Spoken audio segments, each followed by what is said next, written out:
성경 말씀은 마태복음 13장 18절 말씀부터 살피겠습니다. 마태복음 13장 18절 말씀. 그런즉 씨 뿌리는 비유를 들으라. 아무나 천국 말씀을 듣고 깨달지 못할 때에는 악한 자가 와서 그 마음에 뿌리운 것을 빼앗나니 이는 곧 길가에 뿌리운 자요. 돌밭에 뿌리웠다는 것은 말씀을 듣고 즉시 기쁨으로 받되 그 속에 뿌리가 없어 잠시 견디다가 말씀은 인하여 환난이나 핍박이 일어나는 때에는 곧 넘어지는 자요. 가시떨기 뿌리웠다는 것은 말씀을 들으나 세상의 염려와 재리의 유혹에 말씀이 막혀 결실치 못하는 자요. 좋은 땅에 뿌리웠다는 것은 말씀을 듣고 깨닫는 자니 결실하여 혹 100배, 혹 60배, 혹 30배가 되었느니라 하시더라. 우리는 이제 마태복음 13장에서부터 예수님께서 선지자의 직위를 가지심을 이제 교훈을 통하여 말씀하고 있고, 이 교훈은 하나님의 나라 천국을 지은 우리에게 교훈한 말씀을 우리가 살펴갑니다. 지난주에 우리가 8절부터 하나님 나라의 천국 복음에 대한 비유를 말씀하시고, 오늘은 그 천국 그 비유로 하신 말씀을 예수님께서 직접 제자들에게 가르치신 그 해석의 말씀을 이제 우리가 봤습니다. 우리가 이미 지난 시간에 살폈듯이 예수님께서는 천국에 어떤 사람이 씨를 뿌리러 갔다. 그런데 그 씨를 뿌려지는 것이 뭐냐면 길가가 하나 있고요. 그 다음에 흙이 얕은 돌밭이 있고요. 돌밭이 있고, 그리고 가시 떨긴 맛이 있고 좋은 땅, 옥토가 이제 있다고 그렇게 이제 말씀합니다. 이게 우리는 지금으로 말하면, 현대적 용어로 말하면 말씀을 받는 사람들의 자세죠. 하나님의 말씀을 듣고 받는 자의 뭐라고요? 자세, 종류를 우리가 이제 어떤 사람들이 있을까 하는 거죠. 길가 같은 사람이 있고, 그 다음에 흙이 얕은 돌밭 같은 사람이 있고, 그 다음에 가시떨기 같은 사람이 있고, 좋은 땅 같은 사람이 있다는 겁니다.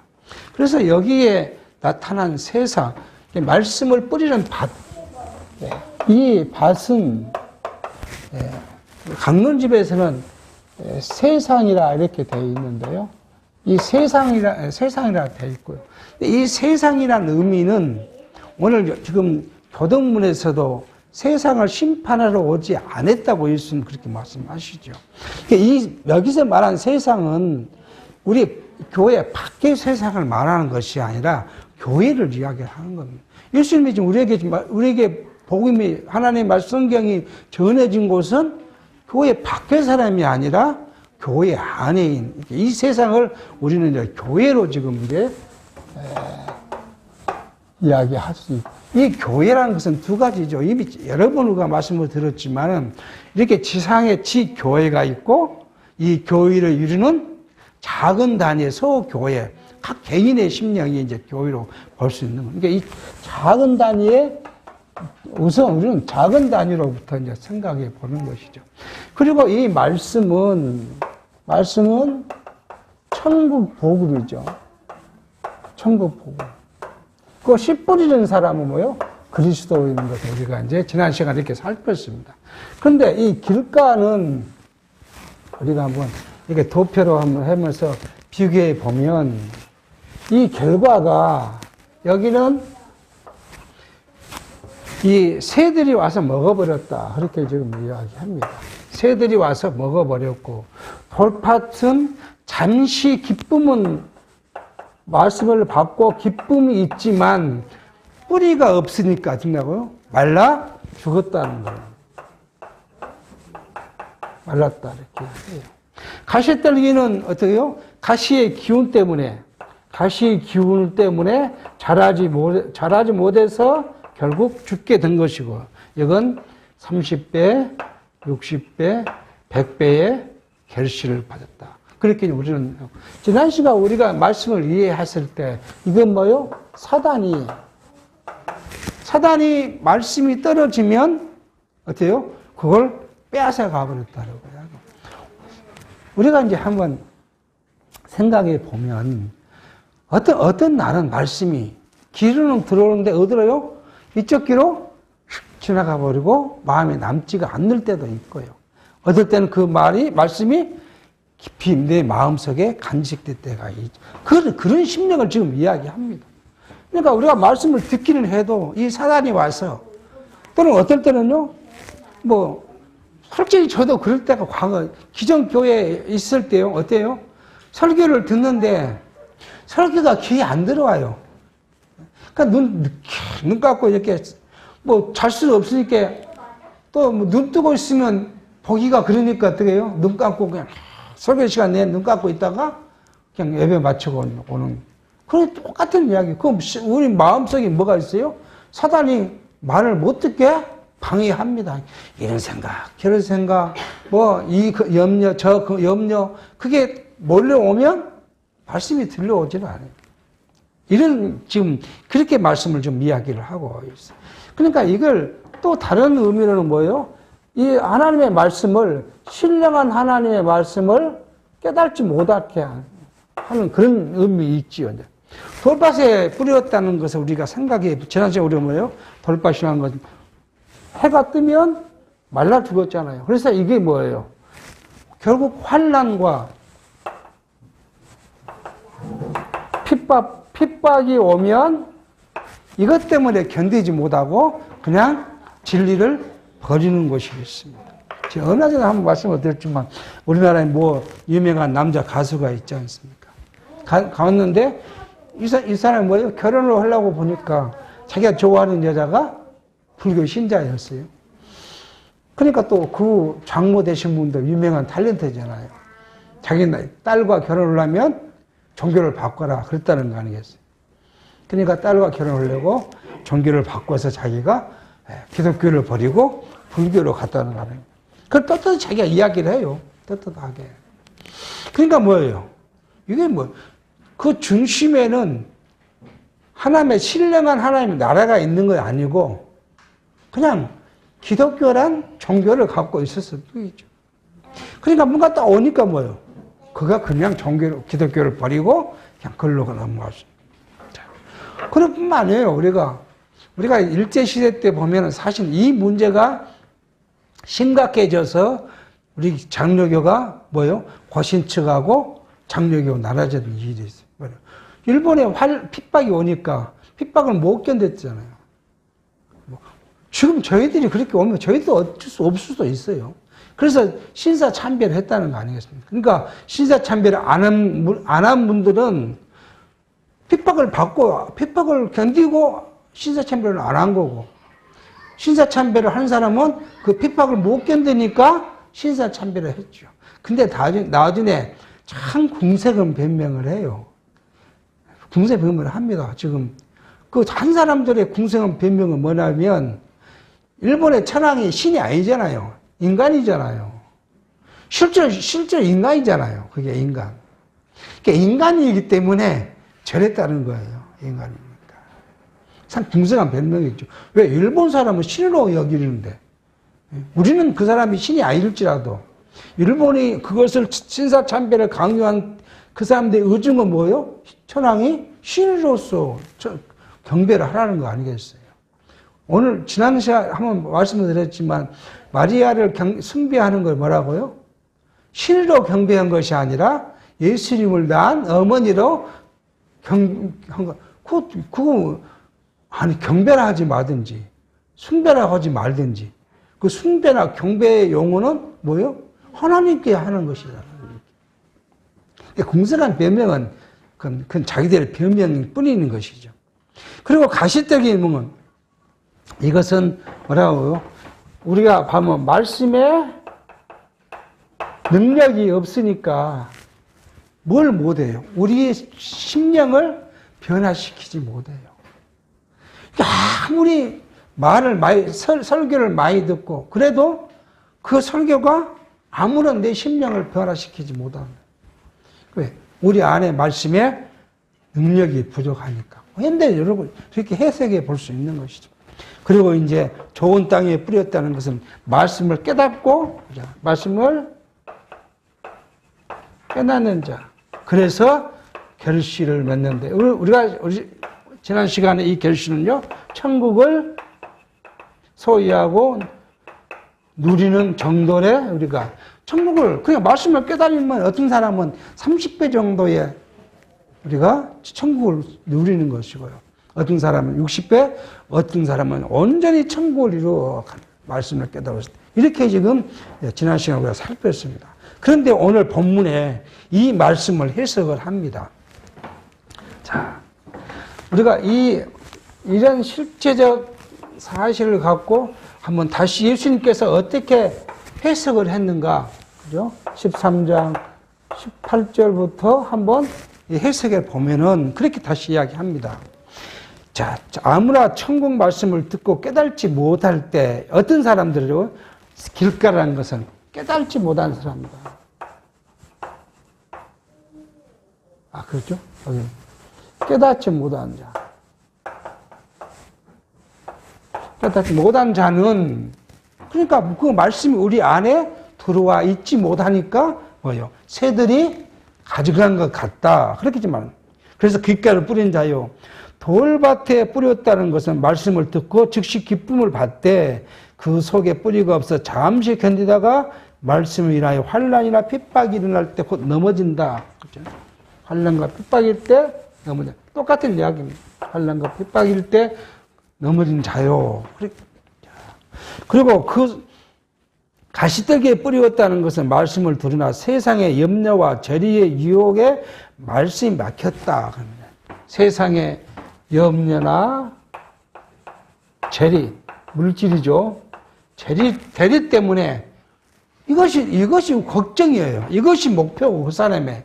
그러니까 우리가 말씀 안에 거한다 그러지만 우리의 중심이 어디에 가 있어요? 세상에 가 있어요. 그래서 이 말씀을 들었는데 결국 그 말씀이 나를 변화시키지 못하고 천국을 누리지 못하게요. 계속 근심, 걱정만 쌓여 있는 것이죠. 한번 생각해 보시죠. 우리 심령이 그럴 때가 있잖아요. 그 별것도 아닌데, 별것도 아닌 것이 걱정이 한번 오기 시작하면 우리의 평화를 완전히 성들째 뺏어가 버려요. 저는 가끔 제가 그런 걸 느낍니다. 새벽에 한 3시나 4시에 꿈을 꾸다가 재수없는 꿈이에요. 뭐 하다 이상이 안 되는 꿈이에요. 또 뭘 해야 되는 꿈이에요. 꿈에. 그 꿈 꾸다가 딱 깨어나면 그다음부터 이제 그게 생각이 거기에 함몰돼서 잠이 오지 않습니다. 아무리 자려고 눈을 감아봐도 그 생각이 머리에 떠나질 않아요. 그럼 어떻게 해야 돼요? 그 방법이 없어요. 그럼 빨딱 누워있는 것보다 어때요? 일어나는 것이 상책이에요. 일어나서 이제 책상에 앉아 말씀도 보고 이것도 저것도 이렇게 하다 보면 그게 어디가요? 그 근심과 걱정이 이제 사라집니다. 그럼 사라지면 피곤하니까 다시 누워보면 언제 그런 것이 잠이 들. 그러니까 우리 심령이 그리면 온통 거기에 집중돼서 하나님 나라는 어디 가버리고 그리스도께서 나를 어떻게 인도할 것은 어디 가버리고 세상의 걱정과 염려가 가득 찬다. 자, 그렇게 성경은 지금 예수님은 그렇게 말씀하고, 그리고 이건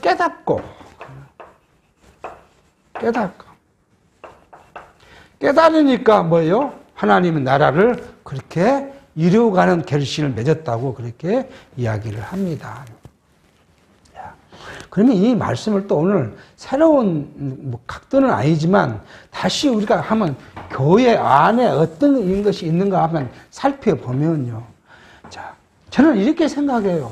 이 길가에 떨어졌다는 이 말씀은 오늘 그 심령의 상태가 어떤 사람이냐 그러면 유대주의자. 유대주의자. 또는요, 공로주의자. 또는요, 세속주의자. 이런 상태에 우리가 있는 모습을 볼 수가 있어요. 공로주의자, 이건 뭡니까? 자기가 모든 것을 하겠다는 거냐. 인간의 의지로 뭔가를 하겠다는 거 아니에요. 공로주의자. 이것도 유대주의자도 마찬가지잖아요. 인간이 뭔가를 힘써 지켜서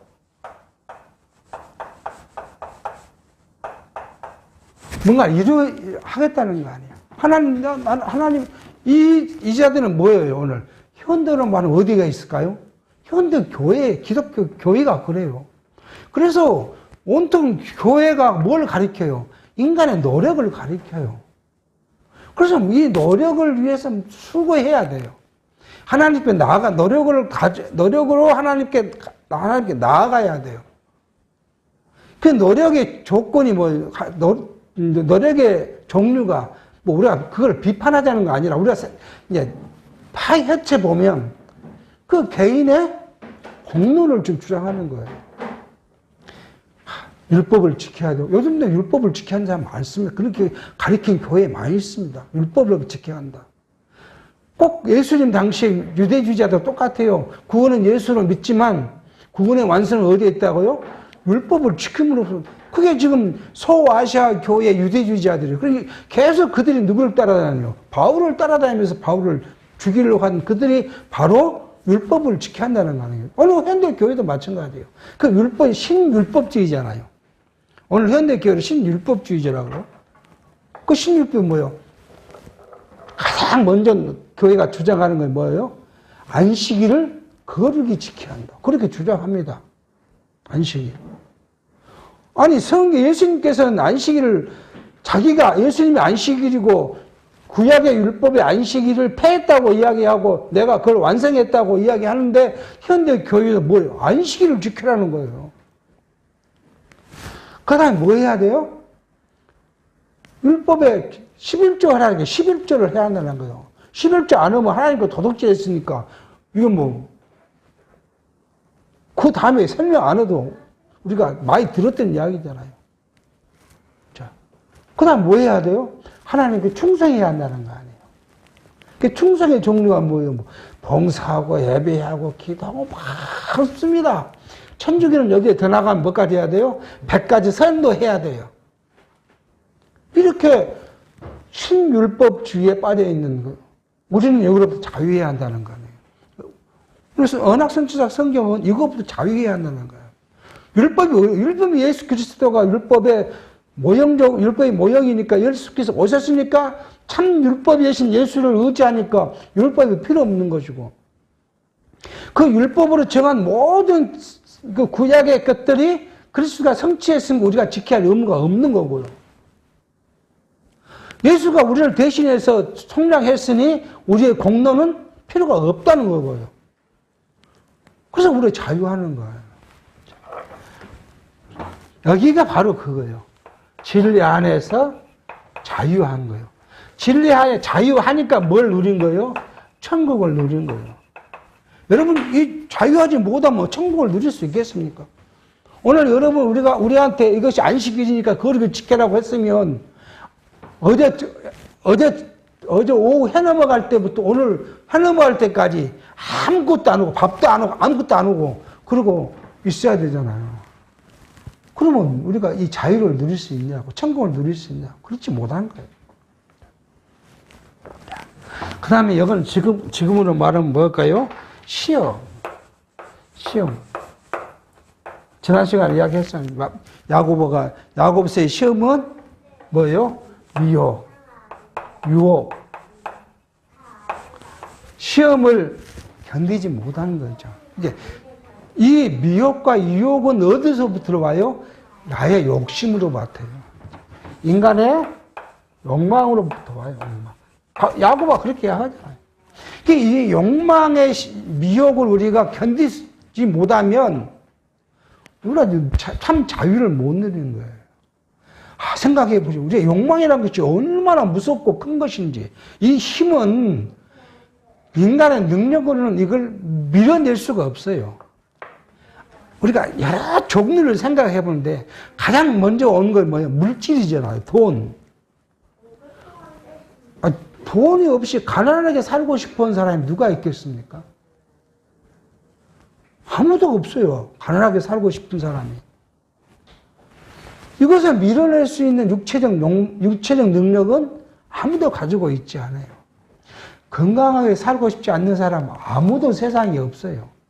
그렇잖아요. 세상에 누가 아프면서 살아가고 싶으면 누가 있겠어요?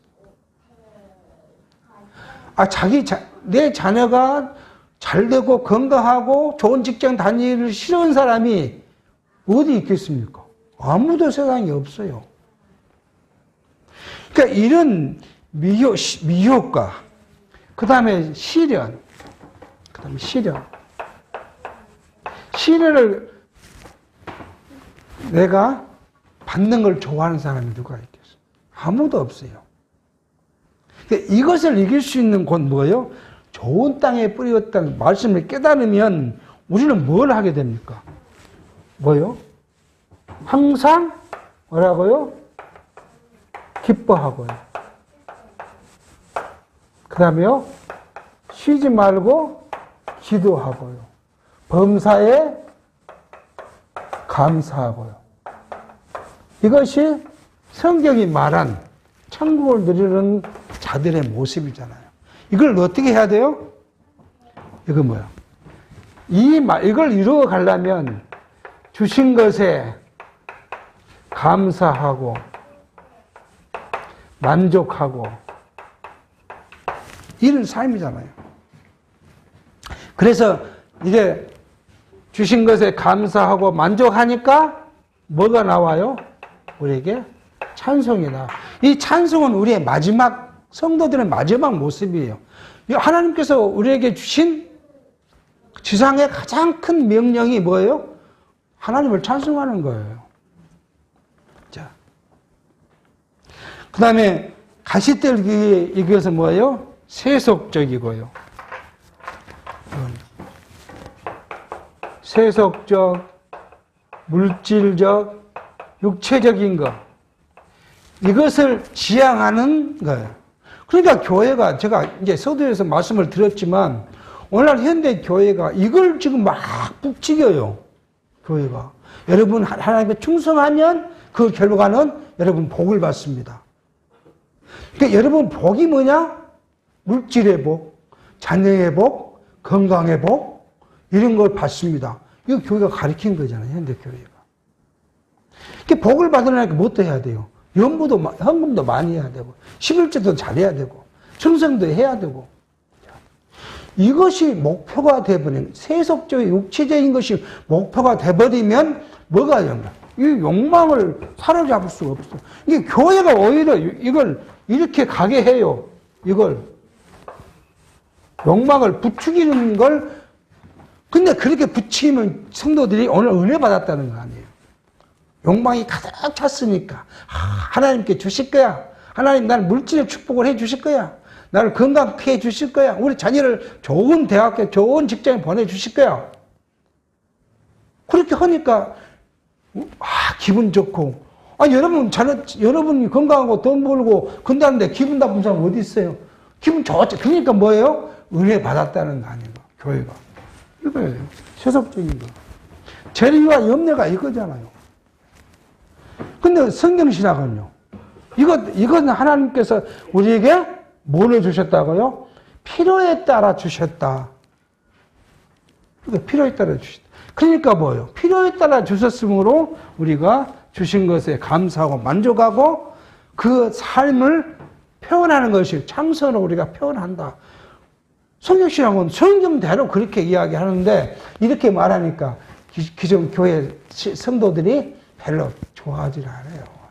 내가 가서 뭔가 하고 뭔가 있어야지 좋지. 아무것도 내가 필요에 일단 하나님 주신 거 아니고 하나님 그냥 제가 알아서 하나님 뜻대로 그냥 뭐 하겠다 그러니까 나는 뭐야 하고 좋아하지 않는 거예요. 그래서 우리는 결국 성경이 말하는 것은 여기 진실로 성경이 이야기하고 있는 것은 하나님의 나라. 여러분 속에 결실이, 이 결실이 세상 것이 아니잖아요. 하나님의 나라야. 결실을 30배, 60배, 100배의 결실을 누리고 살아라. 그러기 위해서는 마태복음 6장에 40 말씀이 뭐예요?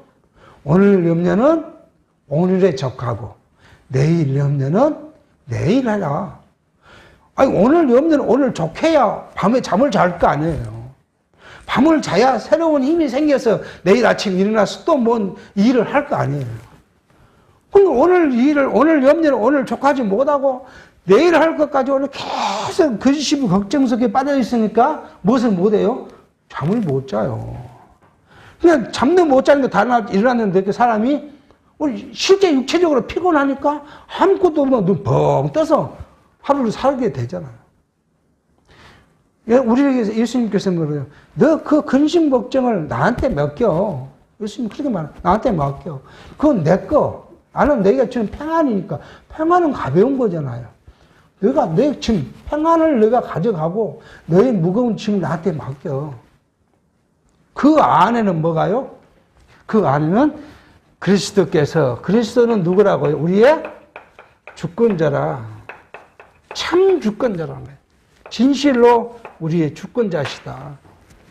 나를 건강케 하면 건강할 것이고 병들게 하면 병들 것이고 나를 물질의 축복을 주시면 오늘 돈 벌 것이고 아니면 또 오늘 잃을 수도 있을 것이고 여러분 지금까지 30년, 40년, 50년, 60년, 70년을 80년 살아가는데 내가 근심을 안 한다고 해서 굶었거나 근심을 한다 해서 한 끼를 내가 한 4끼를 먹었거나 그런 일 없잖아요. 근심을 해도 한 끼 먹고요. 그때 한 끼 먹고요.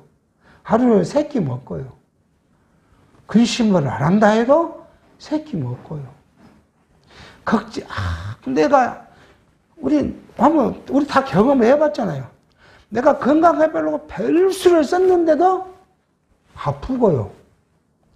어떤 사람은 진짜 아무것도 안 하고 숨만 쉬었는데도 건강하고요.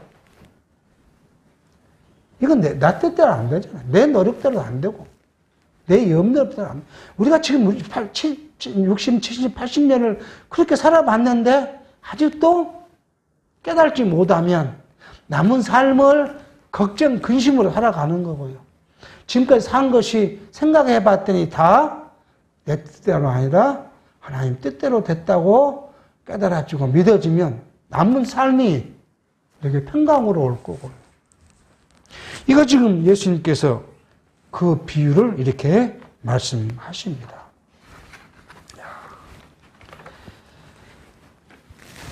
그러고 나서 이제 24절 그렇게 말합니다. 예수께서 그들 앞에 또 비유를 베풀어 가라사대 천국은 좋은 씨를 제 밭에 뿌린 사람 같으니 사람들이 잘 때 그 원수가 와서 곡식 가운데 가라지를 덧뿌리고 갔더니 싹이 나고 결실할 때에 가라지도 보이거늘 집 주인의 종들이 와서 말하되 주여 밭에 좋은 씨를 심지 아니하나이까 그러면 가라지가 어디서 생겼나이까 주인이 가라되 원수가 이렇게 하였구나 종들이 말하되 그러면 우리가 가서 이것을 뽑기를 원하시나이까 주인이 가라되 가만두어라 가라지를 뽑다가 곡식까지 뽑을까 염려하노라 둘 다 추수 때까지 함께 자라게 두어라 추수 때에 내가 추수꾼들에게 말하기를 가라지를 먼저 거두어 불사르게 단으로 묶고 곡식을 모아 내 곡간에 넣으리라 하리라. 또 이 비유를 베풀어 가라사대 천국은 마치 사람이 자기 밭에 갔다가 심은 겨자씨 하나를 갖더니 이는 모든 씨보다 작은 것이로되 자란 후에 나물보다 커서 나무가 되매 공중에 새들이 와서 그 가지에 깃드니이다. 또 예수님께서 이제 씨 뿌리는 다른 비유를 지금 말씀합니다. 자, 천국은 또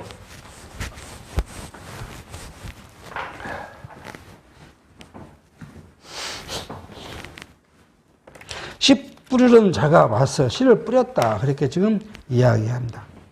좋은 씨, 그죠? 예수의 좋은, 천국은 좋은 씨를 뿌리는 것 같다. 그렇게 이야기를 합니다. 그리고 어디다 뿌리냐 하면 제 밭에라 합니다. 제 밭. 제 밭에다가 좋은 씨를 이제 뿌렸다.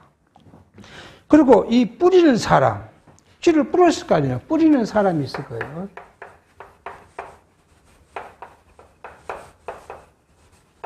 그런 사람이 있을 것이고요. 그리고 누가요? 가라지를 뿌렸다는 거예요. 가라지.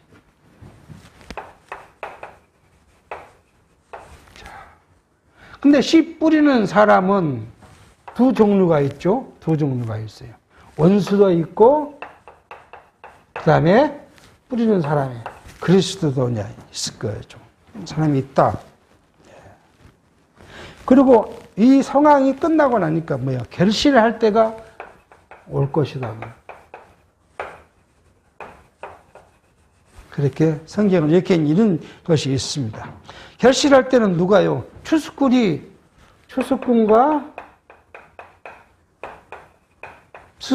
와서 추수할 때, 추수 때가 이렇게 이제 있을 것을 말씀합니다. 이 제 밭은 오늘 똑같이 무엇을 이야기하고 그러한 일들을 어떻게 이야기하는가 하는 이야기죠. 여기 36절에서 43절을 한번 우리가 다시 넘어가 보겠습니다. 중간을 놔두고 다시 하기로 하고요. 36절 이에 예수께서 무리를 떠나서 집에 들어가시니 제자들이 나와 가로되 밭의 가라지 비유를 우리에게 설명하여 주소서. 대답하여 가라사 좋은 씨를 뿌리는 이는 인자요. 씨를 뿌린 사람은, 좋은 씨를 뿌리는 사람은 그리스도 인자요. 그렇죠? 인자요. 네. 밭은 세상이요. 좋은 씨는 천국의 아들들이요. 밭은 세상이요. 세상이요. 좋은 씨는 누구라고요? 천국의 아들들이요.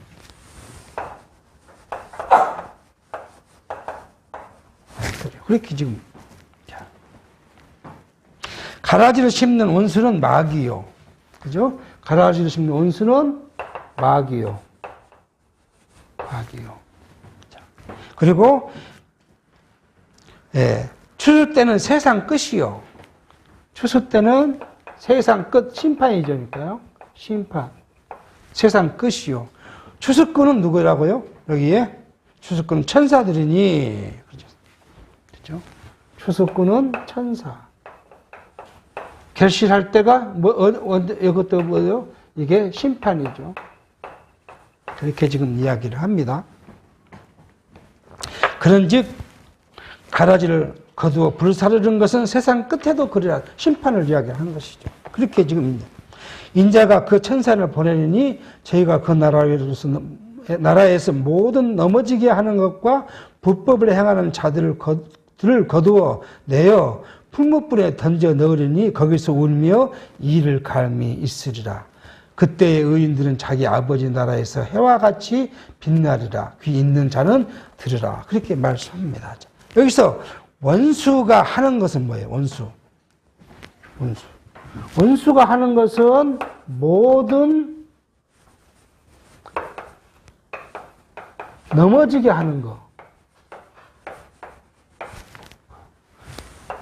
그리스도가 뿌린 것은 뭐예요? 좋은 씨잖아요. 그 다음에 넘어지게 하는 것들, 불법, 이런 것들이잖아요. 이 불법. 그래서 마지막에 하는데 좋은 씨, 그리스도가 뿌린 자들은 뭐예요? 그 의인들은 하나님 나라에서 뭐가지? 해같이 빛나는 거예요. 하나님 나라에서 해같이 빛나. 결과예요, 이게. 자, 한번 다시 우리가 생각해 보겠습니다. 자, 하나님 나라 아들들. 이것은 오늘날 뭐라고 했어? 어떻게 표현해야겠습니까? 하나님의 말씀을 앞에 똑같아. 깨닫는 자들. 하나님의 나라를 온전히 이루는 자들. 신령한 하나님 나라를 소유한 자들. 육체의 것을 소유한 것이 아닌 신령. 육체의 것은 어떤 자로요? 이거예요. 모든 넘어지게 하는 자. 이게 한번 생각하면 무서운 예수님의 비유입니다. 다 자기의 택한 백성들을 갖다가 원래 어떻게 한 자들요? 세속적 가치로 넘어지게 하는 자. 그것이 불법이란 거예요. 그들은 다 어떻게 하겠다고요? 마지막에 풀무불에 넣겠다는 거예요. 그러니까 정말 이 말씀을 전하는 사람들의 신박한 고민이 여기 있어야 한다는 거예요. 아니, 뭐 설교하는 사람만이 아니라 우리가 또 어떤 사람에게 가서 성경을 이야기하고 우리가 신앙생활을 이야기하는 모든 사람 이야기할 거 아니에요. 가정에서도 할 수 있고 친구들하고 할 수 있고 형제들과도 이야기할 수 있고 누구에게도 할 수 있는 거잖아요. 이게 모든 누구든지 하나님의 신령한 하나님의 나라를 세속적인 것으로 바꿔서 그렇게 이야기하면 그 사람은 어떻게 하겠다고요? 걷어두어서 풀물에 넣겠다는 거 아니에요. 심판을 하겠다는 거 아니겠어요? 세상은 오늘 죄받은 세상이라고 했는데 똑같이 뭐예요? 세상이 오늘 뭐라고요? 현대 말하면 교회예요. 그러니까 이 한국 교회가 이렇게 부흥된 시대가 있었어요. 일제를 지나면서 우리가 6.25 동정 상징을 지나고 산업화되기 전까지는 한국 교회가 부흥 집회라는 것보다 사경회에서 말씀을 가리키는 일에 매진했던 때, 그때 한국 교회가 부흥하기 시작해요. 부흥했는데 그 다음부터 어디로 와요? 육체로 한국 교회가 육체의 것으로 함몰되기 시작해요. 그리고 부패하기 시작해요. 요즘에 기독교는요, 기독 신자 수가 막 쭉쭉 줄어듭니다. 교회들 물려받는 것이 많고요. 그런데 요즘 유튜브 보면 한국 교회가 변화해야 된다. 몇 가지로 5가지로 변화해야 된다. 대형 교회는 소인교회가 되고, 목사와 부목사 월급 차이는 이렇게 없으나 한다. 그것 자체도 뭐예요? 세속적인 거예요. 그럼 또 어떤 사람은 그래요. 한국 교회가 신령한 것으로 바꿔야 된다. 신령한 것이 뭐냐? 여기 고민이 있는 거예요. 저도 사실 이거 고민을 많이 해봤어요. 신령한 것. 신령한 것이 뭘까? 여러분, 신령한 건 뭐라고 생각됩니까? 그러면 기존 교회에서 주장하는 것, 신령한 건 전부 다 예배하고, 연보하고, 기도하고, 전도하고, 이런 것이 신령한 것이라는 거예요. 예배 중심에 돼야 한다. 요즘 현대 교회가 예배는 별로 없고 뭐가 많아요? 행사가 많아요. 교회 행사가. 주일학교부터 청년들 가면 어디 그러니까 그 대형 교회는 다 수도원 있잖아요. 자기 수도원 가갖고 청년들 주일학교부터 해가지고 막 춤추고 노래하고 오락하고 그런 것이 다 행사가 많아요. 예배보다는 그것이 더 많아요. 지난번 장로 목사 신년 할애 광년 수련회 갔더니 어떤 교회에서 한 4-5개 팀이 왔더라고요. 전부 그거 하는 거예요. 중고등부도 있고 대학부도 있고 왔어요. 노래 부르고 낀딱낀딱 하고 그러고 있어요. 이게 신령한 일이라는 거예요. 신령한 일. 우리는 신령한 일을 뭐로 생각해야 될까요? 아무리 봐도 한마디로 설명할 단어가 생각이 안 나요. 단어가. 그러니까 영적인 우리가 사안제사 우리가 로마에서 말한 우리가 산제사, 신령과 진정으로 드리는 제사, 그 예배, 이거 신령이잖아, 신령. 믿음 안에, 성령 안에, 진리 안에, 그 말이잖아요. 그러니까 우리의 중심이 성경을 중심으로 한 진리 안에 있는 거. 진리 밖에 어떤 건 해도 신령한 거 아니잖아요. 성경이 예수님께서 우리에게 전해주신 성령이 우리로 제자들로 하여금, 기자들로 하여금 썼던 성경에 있는 그대로, 예배도 그 있는 그대로, 나가 사는 것도 있는 그대로, 말씀을 이해하는 것도 신령한 그것 그대로죠. 그러니까 그걸 이제 우리가 다른 말로 하면요, 갈라디아서는 뭐라고요? 성령의 서욕을 쫓아. 그렇게 하잖아요. 성령을 쫓아. 그렇게 사랑하는 거. 이거 신령한 삶이에요. 신령한 예배고요. 그러니까 우리 삶이 직장 생활도 신령한 예배, 가정 생활도 신령한 예배, 교회 예배한 것도 신령한 예배, 모두가 신령한 예배고, 영적 예배이니까. 이 안에 누가 중심이어야 돼요? 하나님이. 그리스도가 중심이어야 되고, 진리가 중심이어야 되는 거야, 진리가. 그 진리 밖에, 하나님 밖에, 성령 밖에, 예수 밖에 예배는 다 신령한 것이 아니에요.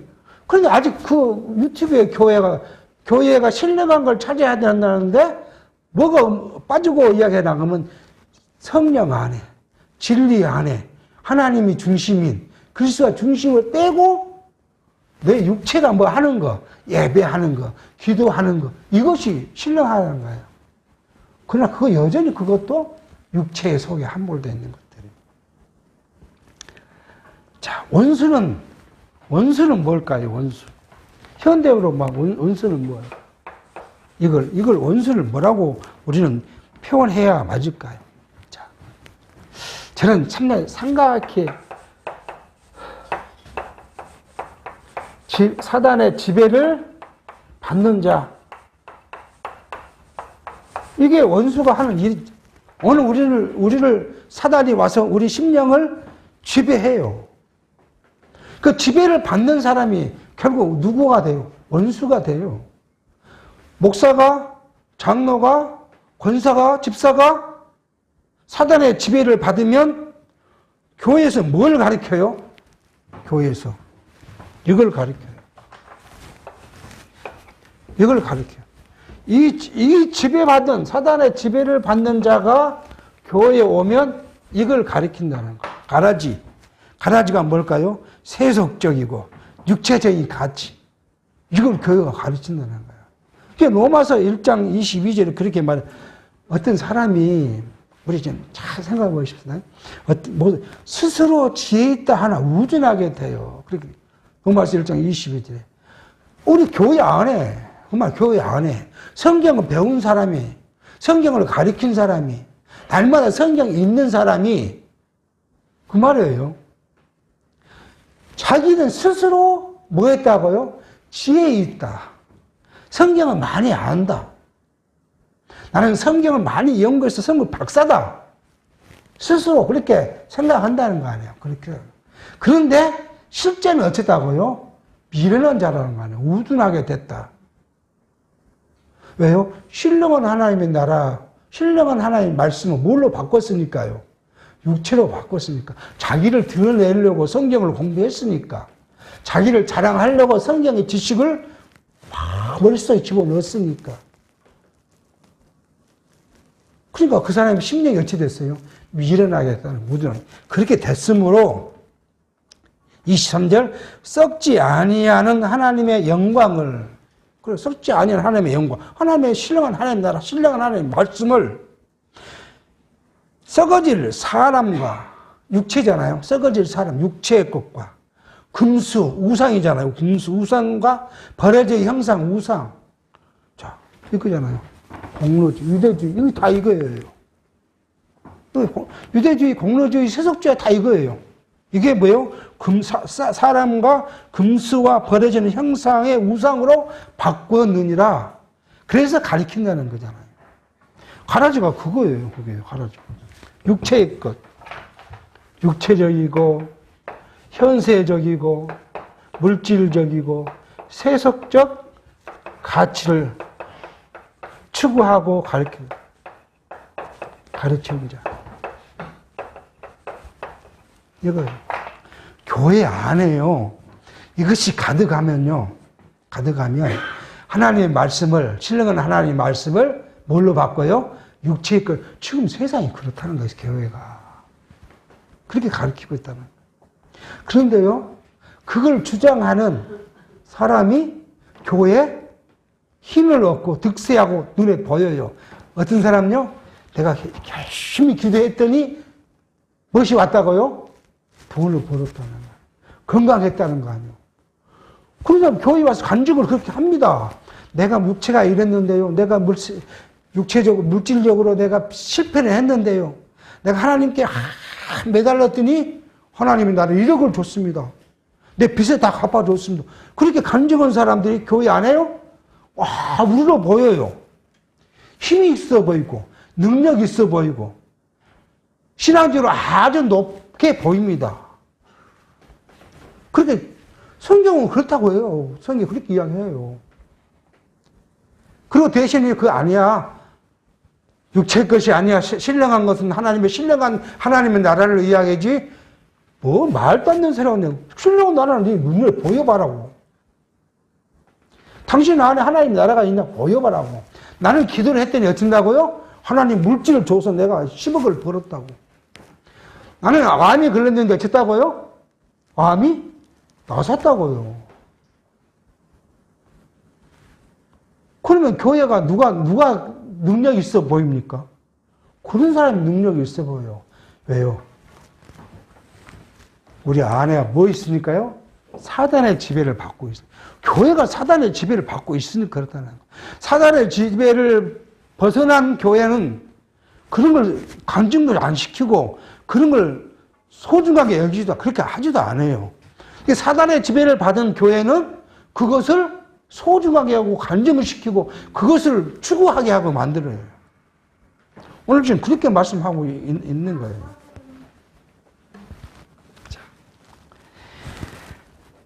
그러면 결실할 때는 뭐예요? 성도의 성령의 열매를 지금 오늘 이야기를 합니다. 그렇잖아요? 그러고 나서 이 천국을 누리는 자는 뭐같이 같다고 결실할 때 햇빛같이 빛난다. 어디서요? 천국에서. 그게잖아요, 천국은. 천국 갔더니 우리가 다 누구 빛 아래에 있다고요? 그리스도의 빛 아래에 있다는. 천국은 무엇이 없어요? 햇빛이 없어요. 누구 빛만 있어요? 하나님의 영광의 빛만 있어요. 그 영광의 빛을 받는 성도들, 우리 하나님의 영광의 빛을 쫙 빛나는 거 아니에요? 천국 모습이에요. 천국을 소유한 자들의 모습이 그거예요. 그러니까 세속적인 것, 물질적인 것, 현세적인 것, 이것은 오늘 우리가 세상을 살아가는데 꼭 필요한 것인데 무엇이에요? 하나님이 내게 주신 것만큼 거기에 만족하고 감사하면 찬송하는 것이 천국을 누리는 육체 안에 천국을 누리는 삶이고 그러한 백성들이 마지막 영원한 하나님의 나라에 하나님의 영광빛 아래서 우리가 살아갈 것을 이야기합니다. 그리고 추수꾼은 누구를 이야기하겠습니까? 어느 날 예수 그리스도께서 계시록에 보면 와서 사단의 모든 것을 깨부수고 그리고 추수 영원한 심판을 할 것이라. 영원한 심판을 지금 이렇게 말씀합니다. 이것이 오늘 예수님께서 천국운하고 씨 뿌리는 비유를 이렇게 두 가지로 나누어서 말씀하고 있습니다. 그리고 천국은 말하고요. 마치 자기가 어떤 사람이 밭에다가 뭘 심었다고요? 게다씨 한 마리 심었다는 거 아니에요. 근데 이 게다씨는 눈에 보이던 맛 아주 작다고 하죠. 작다. 근데 이 작은 것이 싹이 났더니 어떠냐고요? 새들이 깃들 만큼 큰 나무가 됐다. 예수님께서 복음을 전한 천국 복음은 이렇게 미약했어요. 사실 세상 역사적으로 미약했어요.